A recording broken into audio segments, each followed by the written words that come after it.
The organ donation lady came to explain that Missy Nyla couldn't donate because of her age and heart damage, which felt wrong. She should have been able to help people even after death the way she helped people her whole life. We arranged for the funeral home to pick her up, and I chose cremation because that's what she wanted according to her papers. The school principal called to say they'd hold a memorial service in 2 weeks at the gymnasium, where she taught for 20 years. Oliver didn't understand why we were leaving Nana alone at the hospital and screamed the whole way to the car.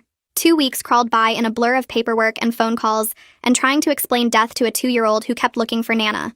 The school HR department officially closed their investigation and sent a letter saying they found zero evidence of any inappropriate conduct.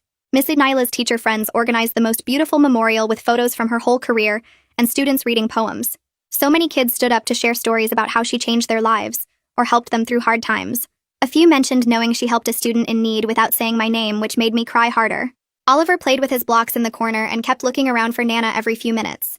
My father showed up at the memorial even though Dave had filed the restraining order, and it was already approved by the judge. School security grabbed him before he could get close to us and walked him out while he yelled about his rights. My mother sat in the very back row with tears running down her face, but she didn't try to approach us. The whole room full of people who loved Miss Nyla made my father's poison seem small and stupid. After the service, Dave sat me down to explain the probate situation, and my stomach dropped when he showed me the numbers. Miss Nyla had taken out a second mortgage to pay for Marina's cancer treatment and barely had any equity left in the house.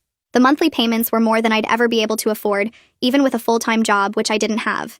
He recommended selling the house fast before it went into foreclosure, and at least walking away with something.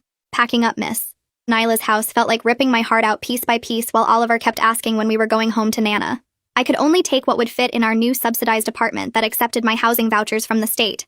2 bedrooms that smelled like old carpet and cigarettes, but it was better than a shelter and we could afford it. I packed every single one of Miss Nyla's favorite books, even though we didn't have shelves yet. The first night in the apartment, Oliver pulled down book after book asking me to read them in Nana's voice. I tried my best, but my voice sounded nothing like hers, and he knew it wasn't the same. We made a special shelf just for his books that Nana used to read, and he touched each one before bed like a ritual. The next morning, I opened my laptop while Oliver ate his cereal and started filling out the community college application online.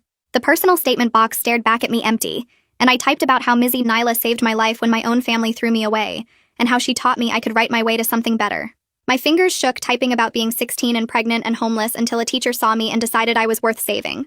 The admissions counselor called 2 days later and her voice cracked when she said she'd read my essay 3 times and was waiving my application fee. She gave me names of support services and said the school had resources for single parents, and I hung up crying because Miss Nyla always said education would be my way out. Oliver's first day at the subsidized daycare center was the worst morning since the hospital. He screamed and wrapped his arms around my neck so tight I couldn't breathe while the teacher tried to gently pry him off.